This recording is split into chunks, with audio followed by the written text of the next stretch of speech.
আসসালামু আলাইকুম। আজকে আমাদের 14তম ক্লাসে আমরা চলে এসেছি। আজকের টপিকটা হচ্ছে অ্যারে। তো খুবই ইম্পর্টেন্ট একটা টপিক।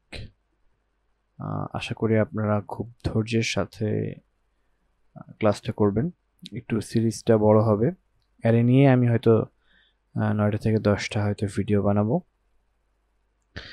তো সরাসরি আমরা আমাদের ক্লাসে ফিরে যাই। তো অ্যারে আর লিস্টের মধ্যে একটা বড় ধরনের পার্থক্য আমরা দেখতে পাই।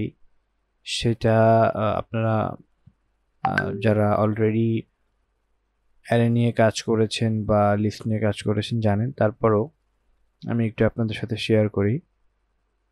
লিস্ট আর অ্যারের মধ্যে অনেক সময় অনেকে বলবে যে এটা সেম, বাট এক্স্যাক্টলি সেম না। যেমন ধরেন আপনাকে আমি একটা এক্সাম্পল দিই, যে আপনি যদি একটা লিস্টকে 2 দিয়ে গুণ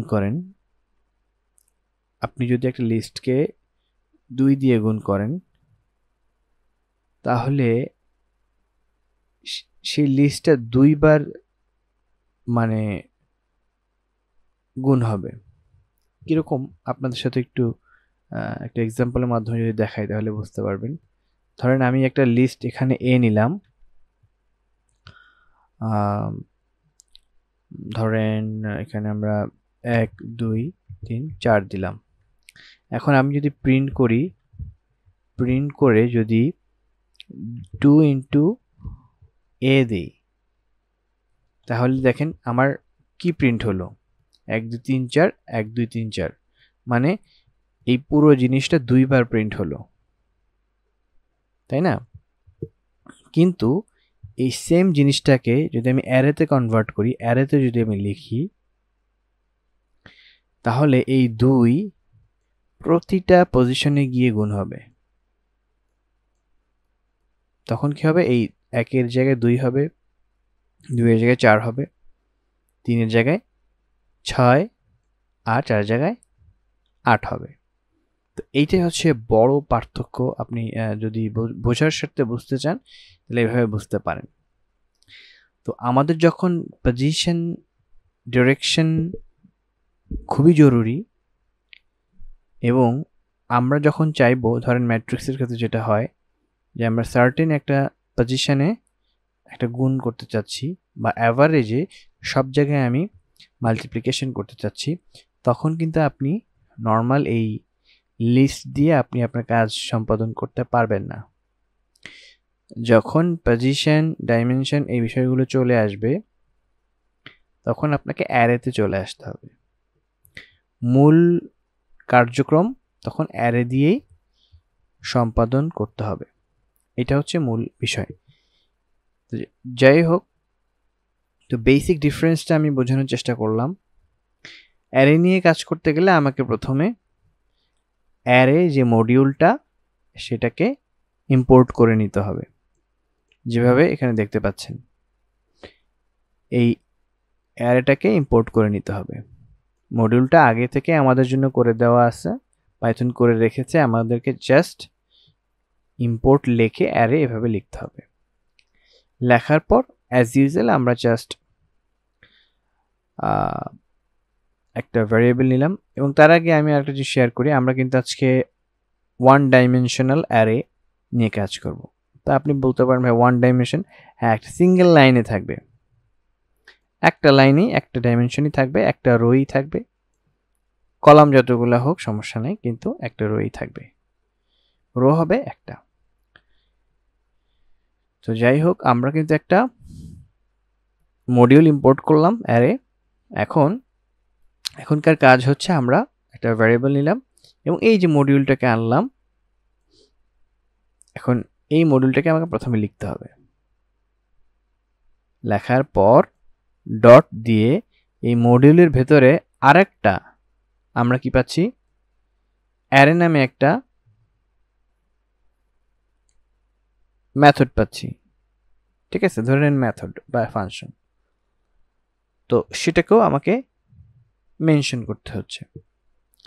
করার পর আমাদের নিয়ম অনুপাতে প্যারেনথেসিস থাকবে, মানে ফার্স্ট ব্র্যাকেট থাকবে, এবং আমাকে এই যে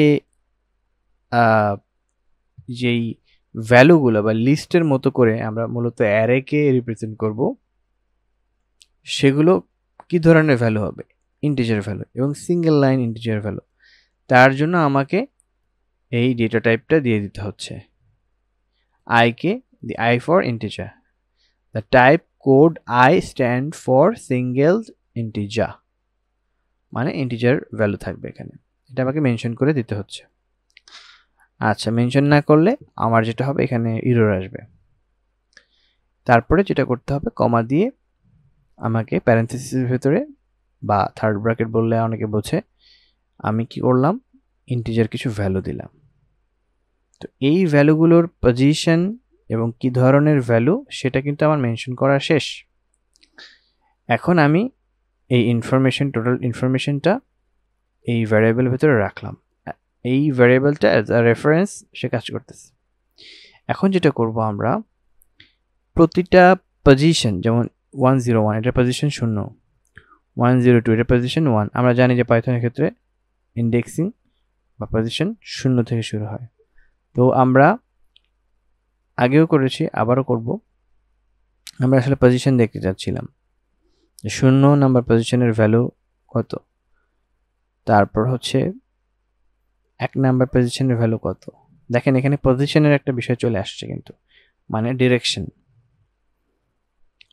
সিঙ্গেল লাইন যেহেতু, সেই ক্ষেত্রে আমাদের ডিরেকশনটা একটাই, একদিকেই যাচ্ছি, এখানে আলাদা করে আর পজিশনের প্রয়োজন হচ্ছে না, জাস্ট এক ডিরেকশনে আমরা পাচ্ছি। কিন্তু যখন 2D হবে বা 2 ডাইমেনশন হবে, তখন কিন্তু আমাদের পজিশনের মাত্রাও চেঞ্জ হবে।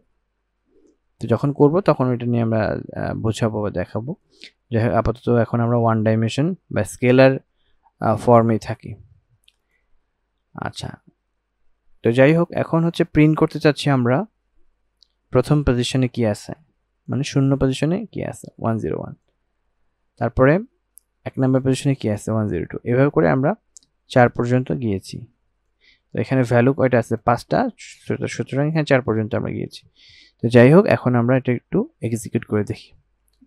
তো সুন্দর করে প্রিন্ট হয়ে গেল কিন্তু 101, 102, 103। আচ্ছা, এবার আসেন আরেকভাবে আমরা একটু অ্যারেকে আমরা কিভাবে বা কোন একটা মডিউলকে কিভাবে আমরা একটা নেম দিতে পারি, টেম্পোরারি নেম। যেমন ধরেন এখানে কিন্তু একটু উইয়ার্ড লাগতেছিল যে অ্যারে অ্যারে বারবার লিখতে হচ্ছে। এখানে কিন্তু আমি চাইলে একটা অ্যারের জায়গায় অ্যাজ আ রেফারেন্স হিসেবে আমি কিন্তু আমার নিজের নামকে ব্যবহার করতে পারি। কিরকম?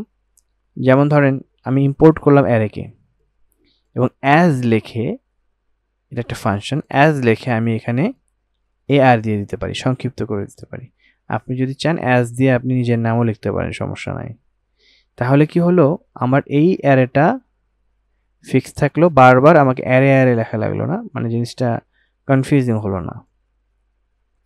তো এই অ্যারেটা মূলত এই অ্যারেই, কিন্তু আমি সংক্ষিপ্ত একটা নাম দিলাম অ্যাজ দিয়ে। এভাবে আপনারা যে কোনো নাম দিতে পারেন আপনাদের ইচ্ছা। তো আমি এখানে AR দিলাম আর কি। সিমিলারলি আমি একটা ভ্যারিয়েবল নিলাম, নেওয়ার পর আমি ডট দিলাম, মানে আমি এই অ্যারের ভেতরে ঢুকলাম, ঢুকে ওই অ্যারের ভেতরে আরেকটা মডেল, মেথড আছে, অথবা একটা কি বলা যায়, একটা ফাংশন আছে যার নাম অ্যারে। এটা ফিক্সড, এটাতে চেঞ্জ করতে পারবো না আমরা। পরবর্তীতে আমরা সিমিলারলি আগে যা করছি, এই যে আগের কোডটাতে যেটা করেছি সেম কাজই করলাম, আইকে মেনশন করলাম, আমি ভ্যারিয়েবলগুলো ভ্যালুগুলো নিলাম, জাস্ট প্রিন্ট করে দিলাম।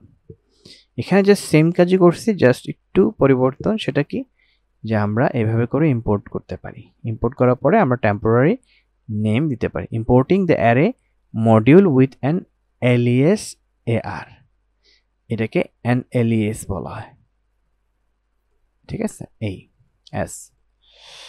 ঠিক আছে, এবার আসেন আমরা আরেকটা এক্সাম্পলে আসি। তো আমরা এভাবেও আনতে পারি, importing all symbols from the array module. আমরা চাইলে একবারে সব যতগুলো আমাদের জন্য সিম্বলস রাখা আছে বা লাইব্রেরির যে মডিউলস এবং ধরেন যে মেথডগুলো আছে সবগুলো আমরা অ্যাট এ গ্লান্স আনতে পারি। এটাতে একটা সুবিধা হলো, আপনার স্পেসিফিকভাবে আর লেখা লাগলো না, আপনি কাজ করতে পারলেন। কিন্তু এতে করে যেটা সমস্যা হবে সেটা হলো, আপনার অনেক বেশি হেভি লোড হয়ে যাবে, মানে সবগুলো মডিউলকে সে নিয়ে আসতেছে অথচ সবগুলোর প্রয়োজনীয়তা নাই। তো এখানে আমি দেখানোর উদ্দেশ্য হলো এটাই যে আপনি চাইলে এভাবেও আনতে পারেন। ফ্রম অ্যারে দিয়ে ইম্পোর্ট অল দিয়ে দিলে, স্টার সাইন দিয়ে দিলে সবগুলোকে বোঝাচ্ছে। দেখেন এখানে আমরা যেটা করেছি ইম্পোর্ট অ্যারে, জাস্ট অ্যারেকে ইম্পোর্ট করেছি। আর এখানে যেটা করছি যে ফ্রম অ্যারে, মানে অ্যারে থেকে যা আছে ইম্পোর্ট করব কি সব, স্টার সাইন দিয়ে আমরা মূলত সব বোঝাই, সব মডিউলই নিয়ে আসা হবে। Importing all symbols from the array module, মানে অ্যারে মডিউল থেকে সব আমরা নিয়ে আসবো।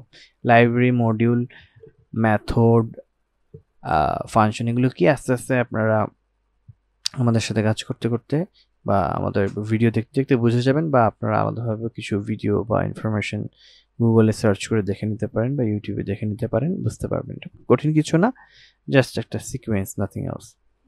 আচ্ছা, সিমিলারলি আগের মতোই আমরা একটা ভ্যারিয়েবল নিলাম, ভ্যারিয়েবলের ভেতরে এবার আমরা কি করেছি দেখেন, আমরা কিন্তু এখন আর অ্যারেকে মেনশন করা লাগেনি, আমরা সরাসরি যেহেতু আমরা সব ইম্পোর্ট করে ফেলছি, সুতরাং আমরা জাস্ট অ্যারে লিখলেই হচ্ছে। আগেরবার কি করেছিলাম, যেহেতু শুধু অ্যারেকে ডেকেছিলাম,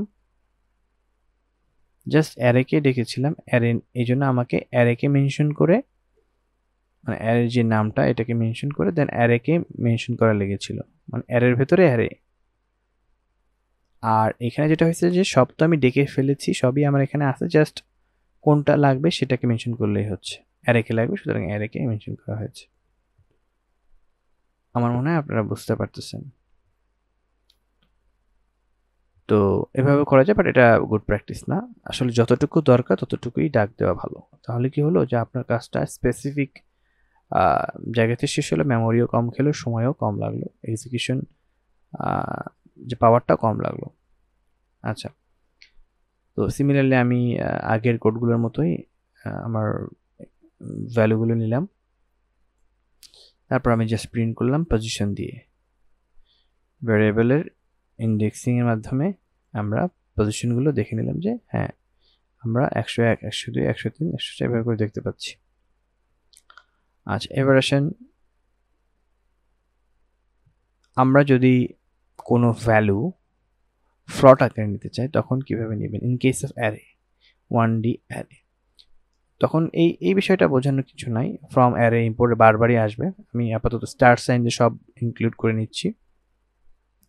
ইন কেস অফ আপনার ফ্লট টাইপের বা ডেসিমেল টাইপের যদি কোনো ভ্যালু আমরা ইনক্লুড করতে চাই, তখন আমাকে এখানে আর আই দিলে হবে না, তখন আমাকে এফ দিতে হবে, এফ ফর ফ্লট, এফ ফর ফ্লট। তখন আমাকে এফ দিতে হবে, এফ দিলে তখন এইগুলো, এই ভ্যালুগুলোকে ফ্লট আকারে আমরা এক্সিকিউট করাতে পারবো। আচ্ছা, তারপরে আমরা সিমিলারলি প্রিন্ট করে দেখছি, দেখেন সবগুলো ভ্যালু কিন্তু আমি ফ্লট আকারে পাচ্ছি। কারণ কি, এগুলোর ভ্যালুকে আমি এফ দিয়ে ফ্লট মেনশন করে দিছি, সুতরাং এখানে আমার ভ্যালুগুলো ফ্লট আকারেই আমরা দেখতে পাবো। দেখেন এখানে ইন্টিজারের ফর্মে ছিল, বাট এটাকে আলটিমেটলি প্রিন্ট করার সময় ফ্লট, পয়েন্ট শূন্য দিয়ে ফ্লট আকারে দেখাচ্ছে, কমপ্লিট যেই অ্যাবসলিউট যেই আমার ডিজিট আর কি। যাই হোক, গেল, এটাও কমপ্লিটেড। তারপর এবার আসেন আমরা আবার ইন্টিজার ফর্মে চলে আসি। এখানে আমরা একটা ভ্যারিয়েবল নিলাম, জাস্ট অ্যারেকে কল করলাম, করার পর সিমিলারলি আগের মতোই আমরা ভ্যালুগুলো নিলাম। এখন জাস্ট আমরা যেটা করব, আগে তো নর্মালি অনেকগুলো প্রিন্ট করেছিলাম তাই না, অনেকগুলো ইন্ডিভিজুয়াল প্রিন্ট, এতগুলো প্রিন্ট তো আসলে আমার করার প্রয়োজন নাই। আমরা স্মার্টলি কিভাবে কাজটা করতে পারি, আমরা ফর লুপের মাধ্যমে এই কাজটা করতে পারি। অ্যারের ভিতরে কিভাবে ফর লুপ চালাতে হয় সে বিষয়টা আমরা দেখাচ্ছি। তো আমরা প্রথমে ফরকে ডাক দিলাম, তারপর একটা আমাদের মতো টেম্পোরারি একটা ভ্যারিয়েবল নেম সিলেক্ট করলাম, ইন, মানে নর্মাল ফর যেভাবে কাজ করে সেভাবে, ইন স্টু স্টুডেন্ট রোল, এই ভ্যারিয়েবলটাকে আমরা এখানে আনলাম, আনার পরে একটা কোলন দিলাম এবং প্রিন্ট দিয়ে দিলাম। দেখেন উপরে যে কাজটা হয়েছে ঠিক সেম কাজই কিন্তু জাস্ট 2 লাইনে হয়ে গেল আমাদের, বিশাল একটা কর্মযজ্ঞ কিন্তু এখানেই কমপ্লিট হয়ে গেল, বুম, রাইট, সুন্দর। আচ্ছা, এখানে চাইলে আপনি রেঞ্জ ব্যবহার করে করতে পারেন, লেন দিয়ে এটার লেনটা বের করে এভাবে করেও করা যায়। আচ্ছা, চলেন আমরা এবার একটু আগাই। সিমিলারলি আমরা আমাদের ভ্যালুগুলো নিলাম, নেওয়ার পর যেটা বললাম একটু আগে যে আমরা এটার লেন্থ, এটা কতটুকু লেন্থ বলতে এখানে কতগুলো ইন্ডেক্স আছে সেটাই হয়তো আপনাকে বলবে। তো এই লেন্থ এখানে কয়টা, 0 1 2 3 4 5, এখানে 5 ভ্যালু 5 পাবেন, এখানে ভ্যালু 5 পাবেন। 5 হলে মানে 5 বার সে ইটারেশন করবে। এখানে n এর ভ্যালু যদি 5 হয় তাহলে সে 5 বার ঘুরবে। 5 বার ঘুরলে এখানে কি হবে, এখানে 0 থাকবে ভ্যালু, এখানেও 0 আসবে। 0 আসলে কি হবে, এটা STU এর মানে স্টুডেন্ট রোলের প্রথম ভ্যালুটাকে সে রিপ্রেজেন্ট করবে। এখানে এই বিষয়টাকে, এই প্রিন্টটাকে আমরা এভাবে না লিখে আমরা যদি এভাবে লিখি তাহলে আরো সহজ হবে। আমি আপনাকে দেখাচ্ছি। একটা ডাবল কোটেশন দিয়ে দিই, আর এখানে একটা এফ মানে এফ স্ট্রিং ফরম্যাট দিয়ে দিই, আর এই আই এর জায়গায় আমরা এখানে আই আমরা দিয়ে দিতে পারি, আর এই জায়গাটা পুরোটাকে আমরা কাট করে দিয়ে দিলাম। সহজ, কিন্তু এখন আরো স্মার্ট হয়ে গেল, সহজভাবে আমরা কিন্তু রিপ্রেজেন্ট করতে পারবো বর্তমান নিয়মে। তো দেখেন, পজিশনে পেয়ে গেলাম, ইন্ডেক্সিং নাম্বারটাও পেয়ে গেলাম, আবার সেই অনুপাতে ভ্যালুও কিন্তু পেয়ে গেলাম। রেঞ্জের মাধ্যমে লেন্থকে ব্যবহার করলাম। তো এই লেন্থ এবং রেঞ্জের ব্যাপারটা আপনারা আগে ফর লুপে দেখেছেন, সো আই হোপ এখন আপনারা কানেক্ট করতে পারছেন। আপনাদের মনে অনেক প্রশ্ন আসতে পারে, ভাই অ্যারে দিয়ে আমরা কি করব, এটা এত এত মানে প্রয়োজনীয়তা কেন?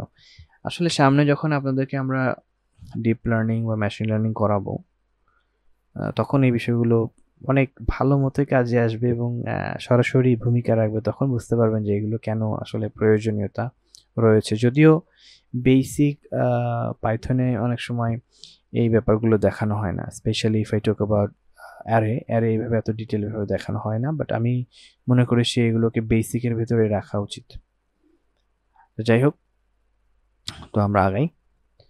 তারপর হচ্ছে আমরা যেটা করতে চাচ্ছি যে ওয়াইল লুপের মাধ্যমে কীভাবে আমরা অ্যারেকে অ্যাক্সেস করতে পারি সেই বিষয়টা আমরা দেখব। ইনিশিয়ালি আমরা নর্মালি ইম্পোর্ট করে নিলাম সবগুলো মডিউলে যা যা মেথড দরকার নিলাম, তারপর একটা স্টুডেন্ট রোল শর্ট ফর্মে STU আন্ডারস্কোর রোল দিয়ে আমরা একটা ভ্যারিয়েবল নেম দিলাম এবং অ্যারে হিসেবে একটা ভ্যালু নিলাম ফর্মাল ওয়েতে যেভাবে নিতে হয়। তার লেনটাকে ফাইন্ড আউট করলাম, লেন ধরেন এখানে 5 আছে, লেন দিয়ে STU রোল দিলে এর ভেতরে এই এন এর ভেতরে আমার লেনটা চলে আসবে। এখানে 5 ধরে নেন, ইমাজিন করে নেন এখানে 5 আমি পাচ্ছি, আর ইনিশিয়াল ভ্যালু আমি এখানে দিয়েছি 0, 0 থেকে শুরু হবে। তো আমি ওয়াইল লুপকে আনলাম এবং ওয়াইল লুপের পাশে আমি একটা কি করলাম, প্যারেনথেসিস বা ফার্স্ট ব্র্যাকেট দিয়ে আই কে মেনশন করতেছি। ওয়াইল মানে যখন আই লেস দেন এন, মানে এন থেকে ছোট, যতক্ষণ পর্যন্ত এন থেকে ছোট আই যতক্ষণ পর্যন্ত এন থেকে ছোট, ও প্রিন্ট করবে কি আই, স্টিউ রোল আই। এখানে কি ঘটলো, এখানে যেটা ঘটলো যে এখানে প্রথমে 0 ভ্যালুটা চলে আসবে, ইনিশিয়াল ভ্যালু যদি 0 দিছি 0 চলে আসবে। 0 হলে কি হবে, আমার এইটা চলে আসবে না, এই প্রিন্টটা হবে না, বা এইটাকে আমরা দেখতে পাবো না। হ্যাঁ, আচ্ছা, তারপরে কি হবে, পরের লাইনে গিয়ে কি হবে, আয়ের সাথে কি যোগ হচ্ছে, 1 যোগ হচ্ছে। এই যোগ হওয়ার ব্যাপারটা কিন্তু আমি আগেই দেখিয়েছি, সুতরাং আপনারা যদি সরাসরি এই ভিডিওতে আসেন এই বিষয়গুলো বুঝবেন না। আমি আসলে এইগুলো এখন বোঝাবো না, কারণ আগে আমি বুঝিয়েছি, সুতরাং আমার মনে হয় না নতুন করে বলার কিছু আছে। আমরা আস্তে আস্তে ম্যাচিউর হচ্ছি, যারা এই ক্লাস করছেন আগের ক্লাসও করে আসছেন তারা এই বিষয়গুলো জানেন। এখন আমরা খুব ফর্মাল ওয়েতে বলবো। তো যাই হোক 1 যোগ হবে, 1 যোগ হয়ে গেলে আমার 2 এখানে 0 জায়গায় 1 হয়ে যাচ্ছে।